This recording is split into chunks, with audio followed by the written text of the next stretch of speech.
이번에는 대두증의 원인에 대해서 알아보겠습니다. 첫 번째, 수두증, 하이드로세팔루스입니다. 수두증은 뇌 안에 뇌실에 뇌척수액이 지나치게 많은 것을 이야기합니다. 뇌척수액이 과도하게 생산된다거나 뇌척수액의 흡수가 제한되어 있고 또는 뇌척수액의 흐름이 막혀 있는 경우에 수두증이 발생합니다. 많은 양의 뇌척수액이 뇌에 존재하기 때문에 뇌의 압력이 가해지고 따라서 두개골이 팽창되고 뇌압이 상승돼서 여러 가지 증상을 보이게 됩니다. 뇌는 뇌척수액으로 둘러싸여 있고 뇌척수액은 뇌실과 뇌를 둘러싸고 있는 지주막항을 채우고 있는 액체를 이야기합니다. 뇌척수액의 전체의 양은 약 100에서 150cc입니다. 뇌 안에 있는 뇌실은 좌우 양쪽의 뇌실과 3번 뇌실 그리고 4번 뇌실 4개의 뇌실이 정상적으로 뇌에 존재합니다. 이러한 뇌실 안에는 뇌척수액이 존재하고 뇌척수액은 생성되고 흡수되고 순환하게 됩니다. 뇌척수액이 주로 만들어지는 것은 뇌실 안에 있는 맥락총 코로이드 플렉수스라는 구조물에서 뇌척수액이 만들어지게 됩니다. 뇌척수액은 여러 부위에서 흡수가 되는데 가장 대표적인 곳은 거미막에 있는 과립에서 흡수되고 또는 수막의 림프관과 경부의 림프관에서 흡수됩니다. 또한 뇌신경을 둘러싸고 있는 쉬스 그리고 코에 있는 사골의 사상판 등에서도 역시 뇌척수액이 흡수됩니다. 따라서 뇌척수액이 지나치게 많이 생성이 되는 경우에 수두증이 발생할 수 있습니다. 뇌척수액의 흡수 기능에 제한이 되어 있을 때도 뇌척수액이 흡수되지 않기 때문에 수두증이 발생할 수 있습니다. 뇌척수액이 순환이 되는 곳에 종양이나 염증 등으로 정상적인 통로가 막혀 있을 때도 수두증이 생길 수 있습니다. 소아에서 수두증으로 인해서 뇌압 증가가 있을 때의 증상과 징후는 머리 둘레가 빠르게 증가하거나 대천문이 팽팽하게 되거나 불룩한 경우, 아기가 극도로 과민하거나 지나치게 늘어지는 등의 아동의 행동의 변화가 있을 때, 그리고 눈의 변화가 있거나 애가 메스꺼워하고 토할 때, 보행의 이상이 있을 때, 의식의 상실이 있을 때, 갑자기 경련을 할 때 등은 소아의 뇌압 증가의 증상 및 징후가 될 수 있습니다. 특히 아기의 눈동자가 아래로 내려가서 아래 눈꺼풀에 덮이는 경우를 선셋 아이 사인이라고 합니다. 중뇌를 컴프레션해서 눌러서 발생하는 사인입니다.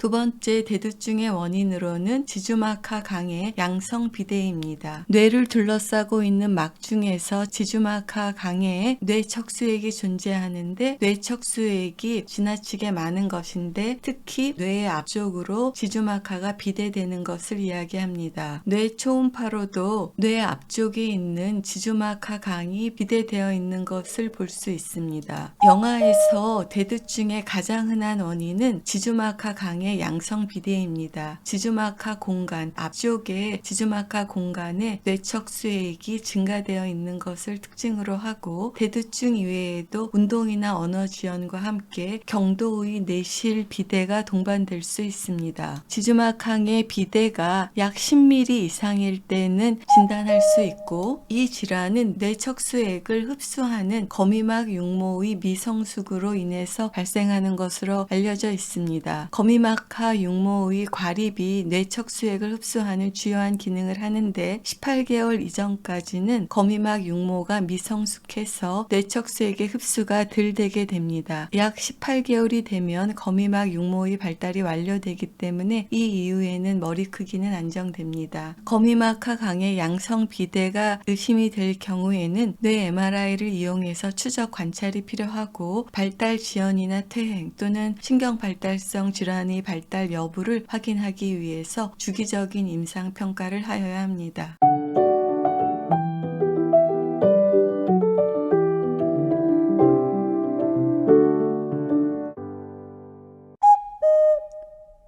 세 번째, 가족성 대두증입니다. 아기가 대두증이 있을 때 유전인가요? 저를 닮았어요 하는 분들이 있습니다. 대두증이 있을 때 약 50% 정도가 가족형 대두증에 해당이 됩니다. 가족형 대두증은 3표준 편차를 초과하는 심한 대두증을 보이는 경우는 드물고, 따라서 아이가 대두증이 있을 때 부모의 머리 둘레를 항상 고려해서 가족형 대두증인지를 확인하여야 합니다. 네 번째는 대사성 대두증입니다. 여러 가지 대사 산물을 처리하는 데 이상이 발생하는 대사성 질환에서 대사 이상으로 인하여 대사 물질이 축적되기 때문에 대두증이 발생합니다. 이러한 대사성 대두증에서는 대두증뿐만이 아니라 발달 지연을 동반되는 경우가 흔하기 때문에 대두증 이외에도 발달 지연 등으로 인해서 진단이 됩니다. 유기산 대상 이상이거나 뮤코 다당증 등을 포함하는 리소점 축적 질환 또는 뇌의 백질의 뇌병증 등이 대사성 대두증에 속합니다. 알렉산더 디지즈나 캐나반 디지즈라고 하는 매우 희귀한 백질 뇌병증 등이 여기에 해당합니다. 대사에 대한 검사나 유전체의 검사를 통해서 확진할 수 있습니다. 다섯 번째는 과성장 증후군, 오버그로스 신드롬을 동반한 대두증입니다. 과성장은 조직의 비대로 특징 지어지는 희귀 질환을 이야기합니다. 과성장이라는 것은 키와 두위가 2표준 편차를 초과한 경우를 이야기하고, 얼굴의 이상 형태증을 포함하는 이상형증이 동반되는 경우가 많이 있습니다. 과성장 증후군은 혈관이나 피부의 이상을 동반하는 과성장 증후군과 동반하지 않는 과성장 증후군으로 나눌 수 있고, 이러한 과성장 증후군은 흔하지 않은 질환이고, 지금 보시는 것처럼 혈관이나 피부의 이상 등을 동반하는 과성장 증후군이 있고, 대부분의 경우에는 유전자의 이상으로 발생하는 경우입니다. 이러한 경우는 대두증뿐만이 아니라 심한 발달 지연 그리고 혈관과 피부 이상 등을 동반하기 때문에 이런 것들을 바탕으로 유전자 검사 등을 통해서 확진할 수 있습니다. 과성장 증후군이 있으나 혈관과 피부의 이상을 동반하지 않은 질환으로는 백 위드 위데만 신드롬, 소토스 증후군, 위버 증후군들이 있고, 대두증을 포함한 특징적인 임상 증후군이 있을 때 유전자 검사를 통해서 확진할 수 있습니다. 희귀 질환에 속합니다.